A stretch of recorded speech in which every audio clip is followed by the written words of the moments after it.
Okay, so welcome back. Finally, the top 40 movies from my story-based comedies, and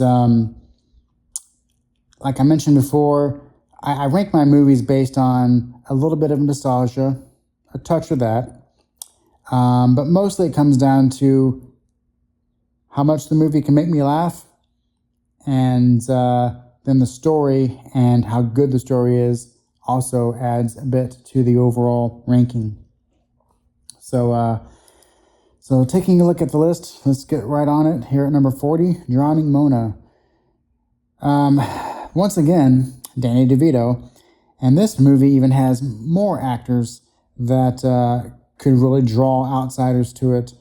You got Nev Campbell, Bette Midler, Jamie Lee Curtis, and there's at least 10 others that are like well-known names. This movie is extremely smart.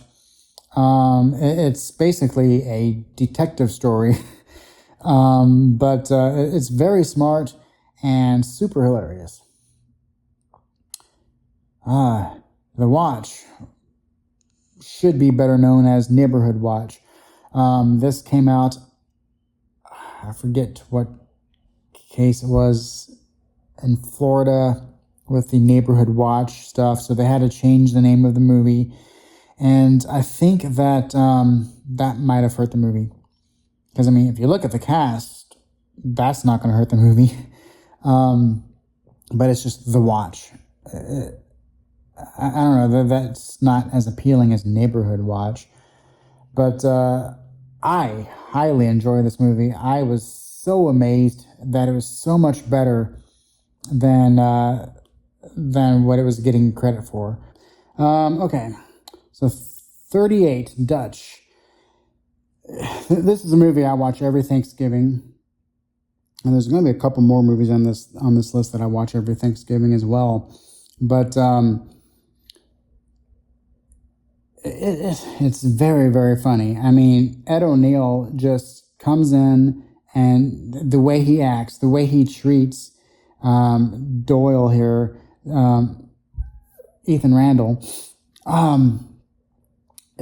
it's kind of a crazy movie. There's some good heart to it. In the third act, it does get a little heavy as far as the emotions go, but it needs it in this movie. But it does teach some good lessons. I mean, it's a classic. 40 Days and 40 Nights. I remember when this came out because everyone around my age was like, oh, you gotta go see 40 Days and 40 Nights. There's a lot of nude women in there. So that was the big draw. But still, I really like it. The movie has a great feeling that tells me that it would have been really fun to live in San Francisco in 2002. Not so much anymore, but in that time period, with the way the internet was, the way just everything was as far as the lived-in feel that the movie gives, I've always liked. Yeah, it's a really good one. Of course, you watch this every Lent. This is the End. I said this before. One of the drawbacks is the Backstreet Boys stuff in this. It's like they could not have figured out a different way of introducing this. I mean, it didn't have much to do with the movie, but it's like, really, these characters like them that much? That seemed like, I don't believe that. I do not believe that well, at least Seth Rogen and Jay, what's his last name? Bartholomew. I just don't believe in real life that they would be like huge fans of the Backstreet Boys to the point of acting the way they do in this movie. To me, that was just like something that was more unbelievable than the rapture that was happening. But beyond that, for the most part, this is a really, really good movie with a lot of laughs. Just and the apocalypse is played out really well too. The movie doesn't have any need to be that good with its depiction of the apocalypse, but that's a huge bonus, and that's why it's so high on the list. I don't know how many people's ever heard of Bowfinger, but it's one of Steve Martin and Eddie Murphy's best. Downright, absolutely hilarious, and a fun story. House Hunt. Of course, this is funny. You have a lot of the chasing of the mouse around. That's obviously what it is. The production design, Gore Verbinski did a great job with the feel of this movie and the look. And Nathan Lane with his deadpan, quick wit versus, I'm terrible with names.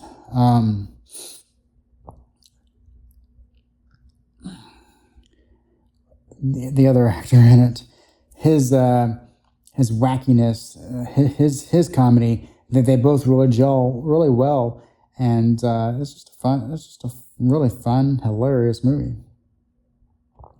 Wedding Crashers. This to me was kind of like the start of the wave of comedies that came out between like 2005 and let's say 2015, plus or minus a couple of years. There was like a 10-15 year period where there was a slew of a lot of great comedies, and several of them are yet to come. But yeah, this one is just kind of one that said, here's a bit of a template, and then other movies followed it as far as how it dealt with comedy and story. One of those movies, 40-Year-Old Virgin. It has that great mix of dramatic story in there with a lot of crazy comedy on the side, but it never goes too deep into the dramatic territory to where it starts becoming less. There's not huge periods of non-laughs. So that, and then I think another movie that's very similar, even has a very similar poster, is Knocked Up. Some of these movies I don't laugh as consistently as some of the others on this list. They do trade a little bit of that drama in there, but unlike other movies where it bogs the movies down, the dramatic portions of these movies here really make them stand out. They're rather good at what they go for. Captain Ron. This, I just watched this the other day, and the lesson of living in cold, snowy Chicago and dealing with stuff versus having an adventure in the Caribbean and just kind of living life. I find that so enlightening. It's a really joyous message, and it kind of gives me ideas of how, one of the ideal ways of living could be, and it's really funny to boot. But Kurt Russell here is the standout, and why on earth there was no other Captain Ron movies beats me. He needs to play the character now.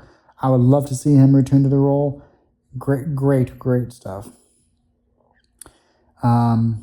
Speaking of Martin Short, Three Fugitives, another super funny movie. It's funny that this, I don't know, that poster is a Spanish poster, but it's a remake of a French movie, and the French movie's really good too. But I would say Three Fugitives is directed by the same director as the French movie. I would like to see a video of foreign directors who remade their own movie in the United States, because I wonder how many there are. But George, whatever his last name is, made this Three Fugitives, and talk about some top-notch scenes and a really endearing story. I cannot recommend it more. We're the Millers. This one kind of came out of nowhere because this was like in 2013. So it was kind of getting a little bit, that 10, 15-year period of some really great comedies. This was sort of coming at the tail end of that.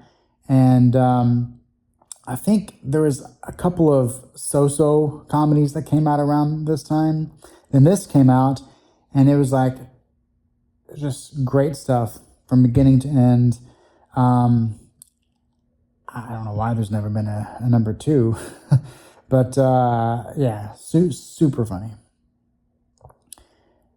One of the most underrated movies, 30 Minutes or Less, and it's also one of my favorites. It's like 85 minutes. It comes in gunning. It leaves at the end. It never outstays its welcome on anything. The jokes come fast. It's superbly edited. It's unbelievably quotable. An amazing cast. There's some great end credit scenes, and there's like a fake commercial at the very end of the credits. The soundtrack is really great. I wish more people knew of this movie and realized how great it is. Very, very funny stuff. Both Horrible Bosses movies. Once again, you have these are good stories. Like 30 Minutes or Less. It's very slightly based off of a real world incident, and funny enough, it even takes place and is shot in the same town that the real world incident happened in. But it's only taken it barely got the idea of what it's about. But yeah, if you wanted to kidnap someone and force them to rob a bank, have them deliver pizza to some random place out in the middle of nowhere, strap a bomb to their chest, make them do it. You put yourself in the role and you start asking yourself, wow, what would I do? I like the movies that kind of ground things to a base level and say, well, this could happen to me if I deliver pizzas, but if it did happen to me, how would I go about robbing this bank? I mean, obviously I'm not going to not do it because I'm going to blow up. But yeah, it's a basic story, but it's really well done. And Horrible Bosses 1 and 2, another really great story. It's been done before where let's kill your I'll kill your person for you to kill my person and whatnot. What was that? You had Strangers on a Train. Then there's that Giallo movie, the Night Train Murders, or am I getting that confused? But it's like Horrible Bosses is approaching like top tier storytelling as well as top tier comedy. It's not quite there, but it's really approaching that area, and the chemistry between the three leads and the great characters of the bosses. Yeah, highly recommended. The Cable Guy.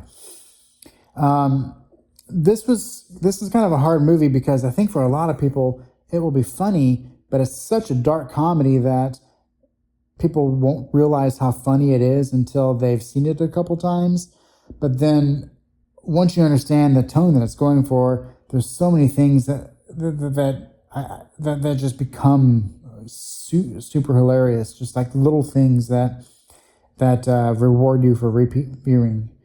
And as a side little note, I remember going to the Medieval Times on vacation right after they made this movie, and I remember, they were definitely celebrating that movie at Medieval Times. So that was a nice thing to be able to get to do. Tommy Boy. This I was talking about like the Adam Sandler movies, like these lighthearted PG-13 movies, like Tommy Boy does not need to be rated R. It would be bad if it was rated R. I mean, I don't think it would be bad per se, but I like that it's PG-13 because it fits the characters really well. It fits the type of comedy really well. This one stands out with. I mean, I forget how many of both of these lists. I forget how many 90s or early 2000s PG-13 movies I have, but this is one of the top ones. The Hangover trilogy. This was a trilogy that, the first one, if I ranked them, it would be 2, 3, 1. The first one's really good. I think it could have been a little bit more funnier. I think it set up situations, and like the whole tiger situation, it has its moments, but then there's also moments that there's a lot of stuff that happens that doesn't quite need to happen. Like if it's like if I wrote it, I would have got rid of that entire storyline and done something different, or whatever I did, I would have just made something more funnier. Not saying that's not funny because it's 23 on this list, but just when you see the sequel is funnier. The sequel's downright hilarious, and a lot of people hated the sequel because they said, "Oh, it's the exact same story as the first one," and yeah, that's the point. A lot of great movies know that, hey, you know what we should do? We should just remake the first movie, just change things up a little bit. I mean, Home Alone 2 was almost a carbon copy of the first Home Alone, but Home Alone 2 is great, probably because of that. The Hangover 3, I remember watching theater and being like let down because it seemed so serious, and it seemed like it strayed away from the comedy. And it was obvious that they said, okay, well, we won't do the same thing again. We'll do something way different. And actually, a lot of it was kind of the same, but instead of like Doug getting left behind or something like that, he was kidnapped. And there's more stakes and things. But the more I watch the third one, the funnier it gets. But it does. There are some darker moments in it that I think that a lot of people, including myself, just felt weird about maybe the first time. But overall, really solid trilogy. The Disaster Artist. This is one of those movies that James Franco should have been nominated for an Oscar. I don't think he was anyway. He was great in it. His brother Dave is great in it. Everyone is playing their part very well. Like Seth Rogen, he's in it, and he doesn't try to be anything more than what his character is. I think some actors might have been like, oh, I'm fourth lead in this movie or whatever, and I'm usually number one in all my other movies. Maybe I should do some stuff to, try to be the standout in every single scene I'm in at least, or something like that. No, he plays his role really well. And I think that, this movie was one of my favorites that year it came out. And it was really well done, but also really hilarious. As a side note, The Room is also very funny. But since that's not really supposed to be a comedy, I really didn't want to put it on either list. I don't know, but The Room is a super hilarious movie, obviously. 21, Basketball. I mean, just absolutely insane, dying from laughter type of movie. Yeah, it's a little bit light on story, but I mean, it could have been heavier on the story aspects, but it does have a set story, and it focuses on that. but it also does a great job of having all this comedy come through, even with the strong story behind it. Yeah, I think I think it did the story and the comedy very, very well. So we get into the top 20 here. What About Bob? One of the few PG movies on my list, because PG comedy is tough. I don't think you would have. I mean, today this would probably be PG-13. It would definitely be PG-13 today.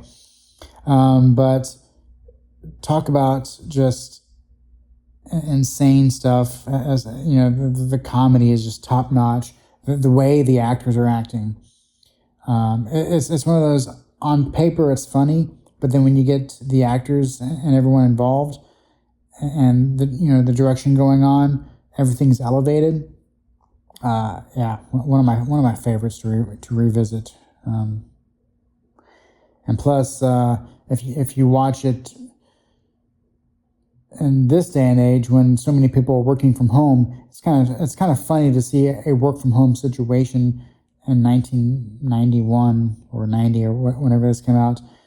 I just noticed that the other day when I was watching it. I was like, oh, so that's what working from home would have been like. 19, Ferris Bueller's Day Off. The story in this one is simple, but the plotting is very well done. It's a lot smarter than what it comes off as, and I did watch this recently, and there were so many things that was funny that was not in the script, but it was just funny the way it was being played out on screen, and the way, I mean, the direction. When you know as a director how things are going to play out, I can almost imagine that no one knew how successful this was going to be other than John Hughes, because I'm sure he knew in his head how great it would be, even though maybe that was not necessarily all on the script, because there's so many things going on that make it a really great one. Miss Doubtfire. Yeah, I mean, I don't have that many Robin Williams movies on the list, because so many of his movies do go into the territory of not being kind of funny throughout as much. Although I'm saying that, it's like, surely I'm missing some movies on this list. But I've always liked the him doing his voices throughout. That was when I was a kid, and when I saw this, I just liked the different characters that he could play, and I think that's a great draw to the movie. But then the just everything else surrounding it, and the way the plot unfolds, and the way it's so realistic, and the older you get, the funnier it becomes, and the more to real life that you realize that it is. And I know Robin Williams fought for the ending that's in there, instead of like a conventional happy ending. But yeah, some classic stuff there. When Harry Met Sally, one of the funniest scripts, because it's a movie of mostly people talking. But I mean, it is hilarious. And like Miss Doubtfire, the older you get, the more close to the age of the main characters that you get, the more comedy comes out, because you're just understanding so many more things. The smart script becomes better to realize the smarter you get and the more life you live. My Cousin Vinny, once again, a really good courtroom movie. And you could take out all the comedy, and it could be like a stellar courtroom drama. But saying that, it is also, it knows that it's a comedy. There's no denying that. Everything that happens in it, the miscommunications, just so many classic scenes and line readings and just everything. It's unbelievably funny.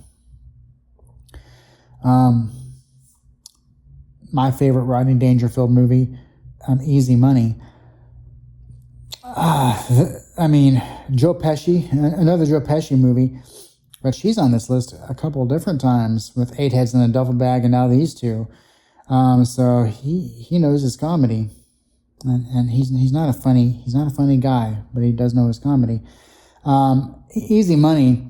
I really like this. I mean, it's another one of those classic storylines of, I'm going to lose weight and I'm going to stop doing all these vices over the next year so I can get the settlement.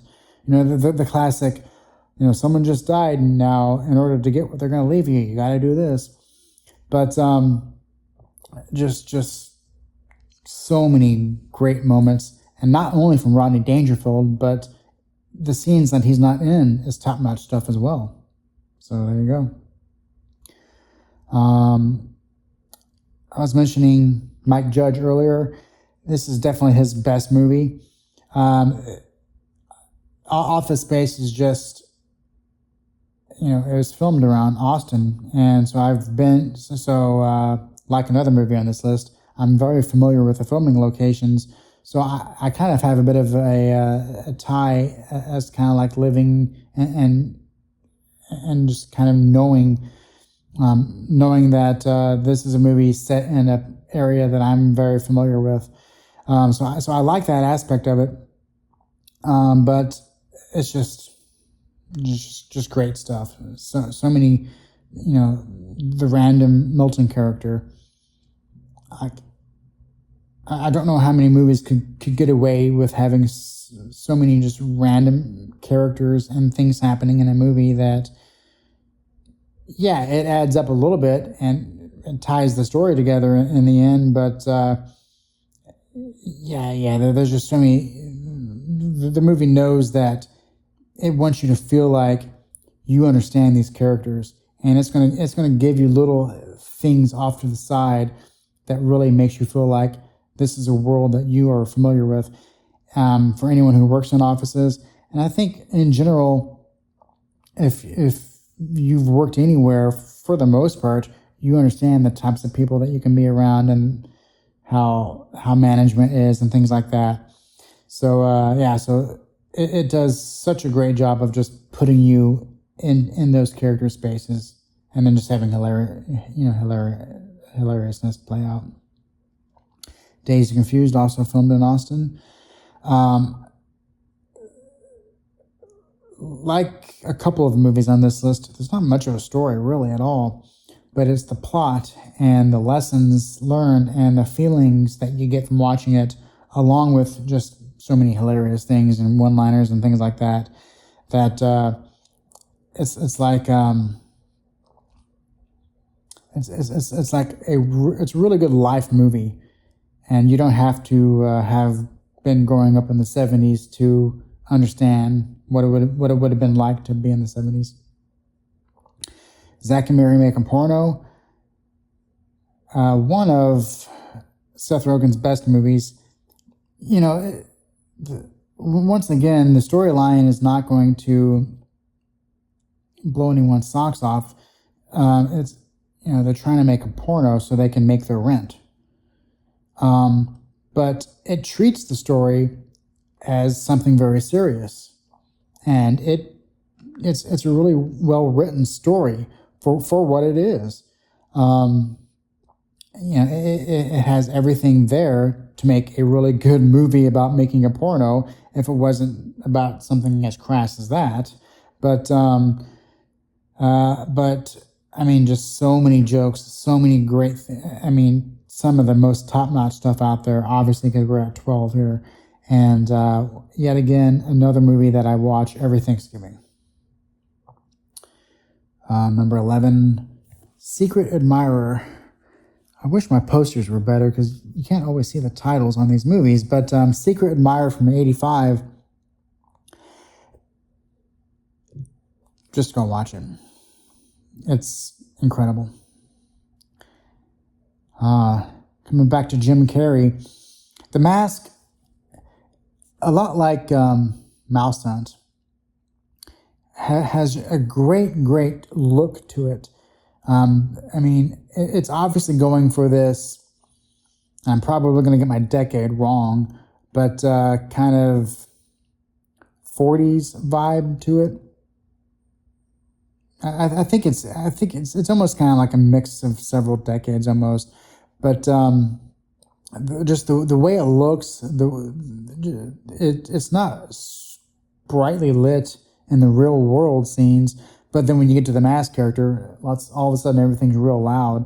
But yeah, I mean, I consistently laugh throughout, and the story, once again, how it goes along, it does everything right to where if this was not a comedy, I would totally enjoy watching the story play out and the direction and everything. The Blues Brothers, I am not a fan of musicals whatsoever, but The Blues Brothers is one of the very few musicals that I like, and in fact, I love this. I have the record over there, which I'll talk about one day. But beyond that, a superbly fun story, totally hilarious, incredible car chase, crashing of cars, unbelievable, oddball things all over the place, so many different types of jokes throughout, just top-notch stuff. Planes, Trains, and Automobiles, the third movie that I watch every Thanksgiving. This is very sweet and sentimental at the end because it builds such a great story between these two characters. So it's a really, like, to me, this is like Oscar worthy as far as like how good of a movie it is. Like, it really has you thinking throughout. There's lots of little clues throughout that kind of build these characters. And then when they all come at the end, you realize how well that you have been involved in the movie, not just through laughing, but through all the little dramatic parts. But yeah, it's so high on this list because it is really very good as a film, but it's so hilarious that, I mean, it's a 10 out of 10 with everything that it does. The Cornetto trilogy, really great films. I really don't like ranking too many things, but because I think the third movie of this trilogy kind of gets forgotten about for whatever reason, and I don't want to say it's my third favorite because then it feels like was the magic gone or something like that. No, the third one's really great. The third one is pretty much, for me, it's on par with the first two. But if I had to do a ranking, it would be 2, 1, 3. As far as the release order goes, the second movie, then the first, and the third. I mean, this is where the stories are. They're focusing a lot on the story, and so much of the jokes just are unbelievably fast paced. They're so fast paced that it takes several watches to try and even get them all. And then you still have to watch a video on YouTube where someone says everything you missed in this movie, and then you're like, how did I miss that? Oh yeah, because I was still laughing from 3 scenes before. Number 6, Men at Work.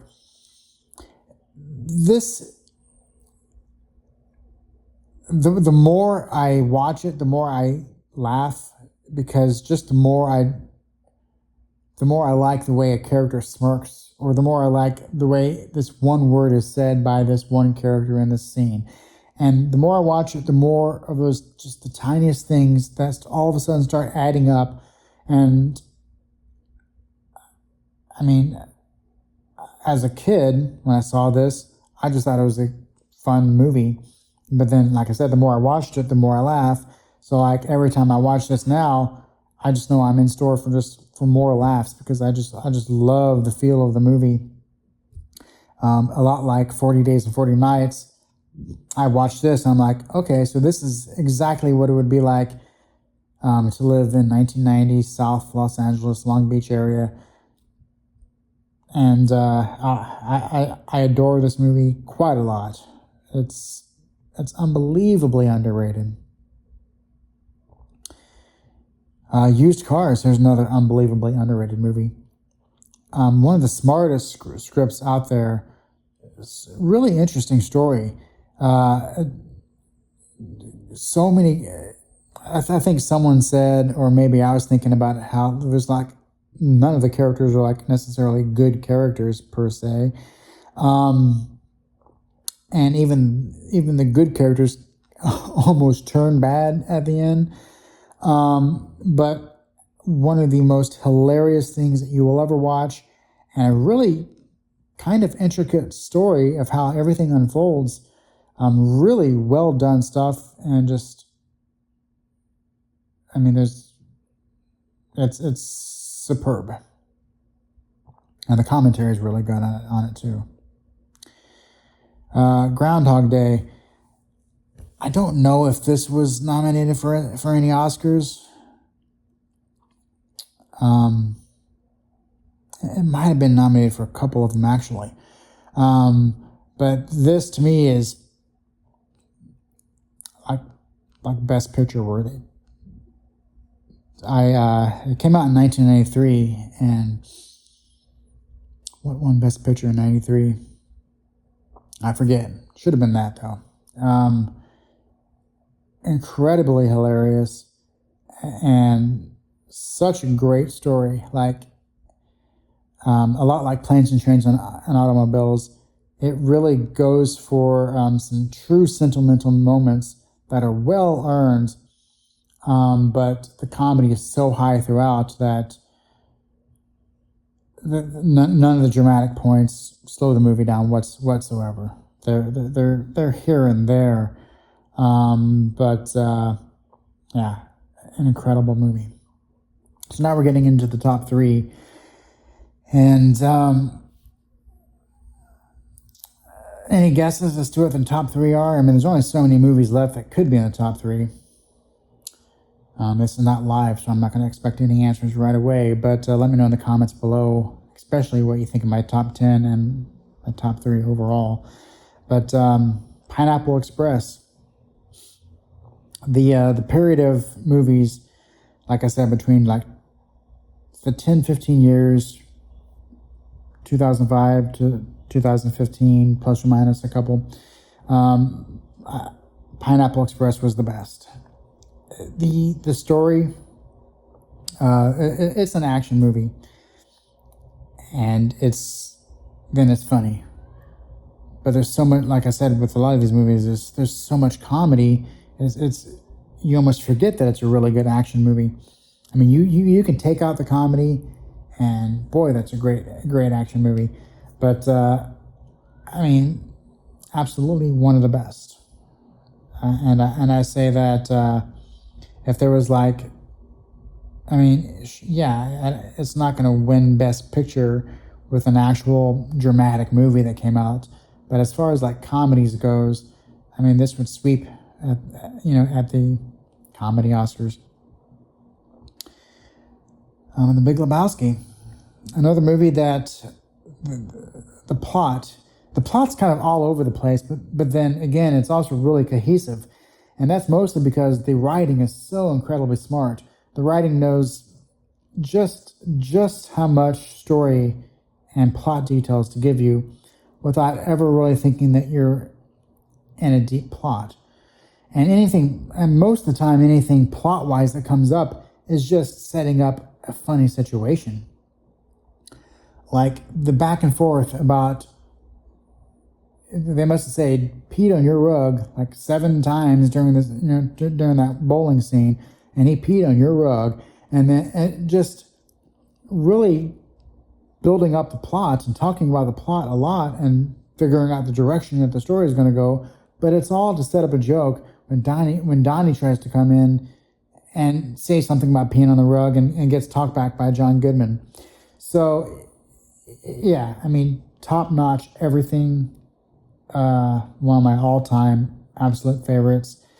Kind of like with Groundhog Day, that to me, that this movie would be like a contender for like the actual Oscars as far as like, you know, dramatic movies and whatnot. It's superb. Now the last one, it's my favorite story as far as how it was told and how everything came together, and the editing and the flow is all perfect. I think there's two versions. There's the theatrical and then there's the unrated version. And if I had to suggest, the unrated version fills in a couple of things that you may miss in the theatrical version, that you may not realize are missing because there's so much going on. So yeah, I would say maybe watch the theatrical version, and then, because you're going to watch this movie more than one time. I mean, it's a movie that you could watch a couple times a year easily.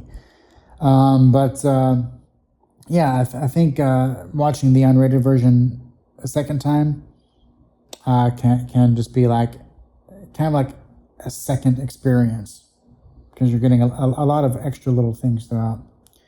And There's Something About Mary.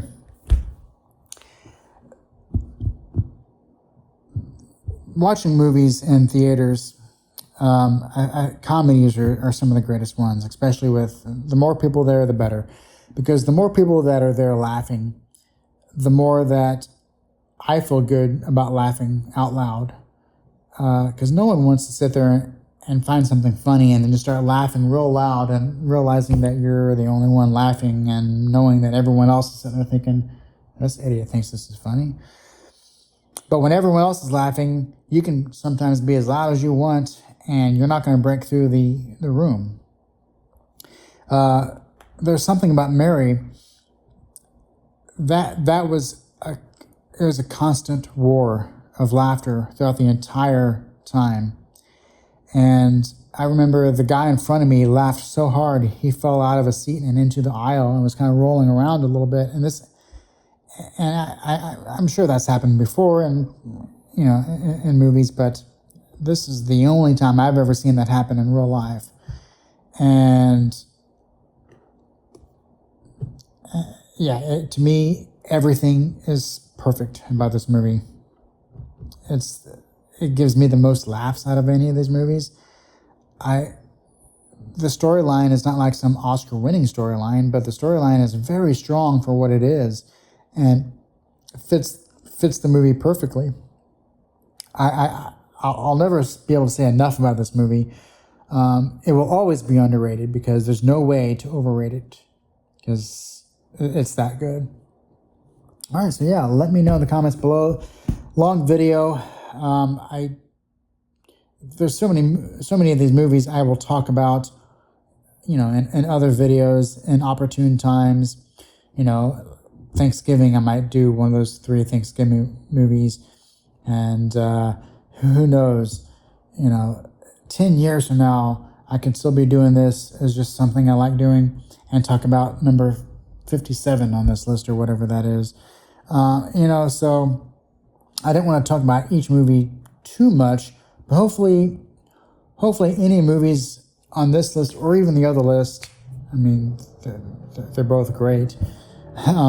Hopefully I said enough to where you understand my placement on the list, and or you might go see something that you have never even seen before and want to catch up on, and you're getting a little bit of perhaps validation that it actually is good.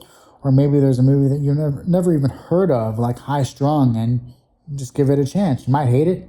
You might say, well, this is actually rather good. I enjoy the 90 minutes I spent with this. Yeah, let me know in the comments what you think of my list. And what's your favorite comedy movie that has that wants to focus on a storyline, and hopefully that made sense throughout all these movies. But I'll catch you on the next one.